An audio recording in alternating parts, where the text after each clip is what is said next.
की ज्या लोकांनी विधानसभेसाठी भारतीय जनता पार्टीला ताकद दिली ती सगळी लोक भारतीय जनता पार्टीच्या प्रवाहामध्ये येताना आपल्याला दिसतात। एखाद्या निवडणुकीला मतदान करणं आणि पक्षाच्या प्रवाहात येणं याच्यामध्ये मोठा फरक आहे। आणि मला या कार्यक्रमाच्या निमित्तानं जिल्ह्याचा अध्यक्ष म्हणून एक गोष्ट खऱ्या अर्थाने सांगायची आहे की भाऊ, जितके जिल्ह्यामध्ये पक्षप्रवेश झाले ते आपल्या नेतृत्वाखाली आणि प्रत्येक पक्षप्रवेशाला आम्ही उपस्थित राहतो।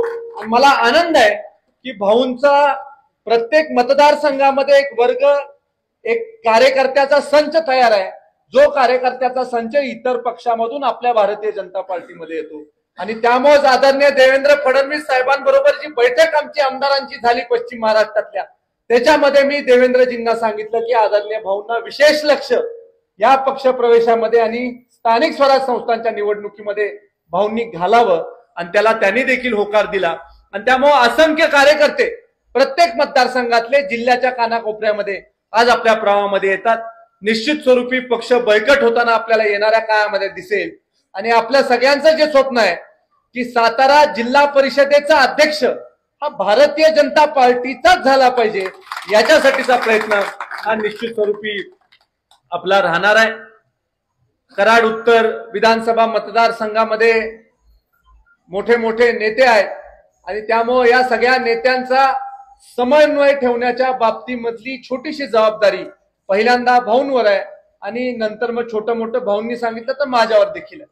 त्यामुळे आपल्याकडे भरपूर नेते मंडळी आहेत, यांचा आपापसातला समन्वय कसा राहील याच्यासाठी आमच्यासारखे कार्यकर्ते हे कायम प्रयत्नशील राहतील। आणि त्यामुळे विक्रम बाबा, तुमची देखील इथं जबाबदारी आहे की आपण या मतदारसंघामध्ये काम केलेलं आहे। एकदा तर सर्वे मध्ये देखील तुमचं तिथं ओगलेवाडी आणि सगळ्या परिसरामधून नाव आलं होतं की ह्यांना इथं उभा करा, आपल्याला आठवत असेल तर। आणि त्यामुळे तुमचा देखील इथं संपर्क आहे। त्यामुळे या सगळ्यांना माझी विनंती आहे की आपला समन्वय जर का कराड उत्तर विधानसभा मतदारसंघामध्ये चांगला राहिला तर आणखीन चांगल्या पद्धतीने पक्षाची ताकद देखील वाढू शकेल। शेवटी आपण सगळे एकत्र राहिलो तरच पार्टीची ताकद वाढेल। आपापसामध्ये संघर्ष आणि मतभेद हे काही उपयोगाचे नाहीत आणि त्यामुळं आपापसामध्ये जेवढा समन्वय चांगला राहील तेवढा पक्षाचा फायदा होईल, हे देखील कार्यक्रमाच्या निमित्तानं सांगतो। आज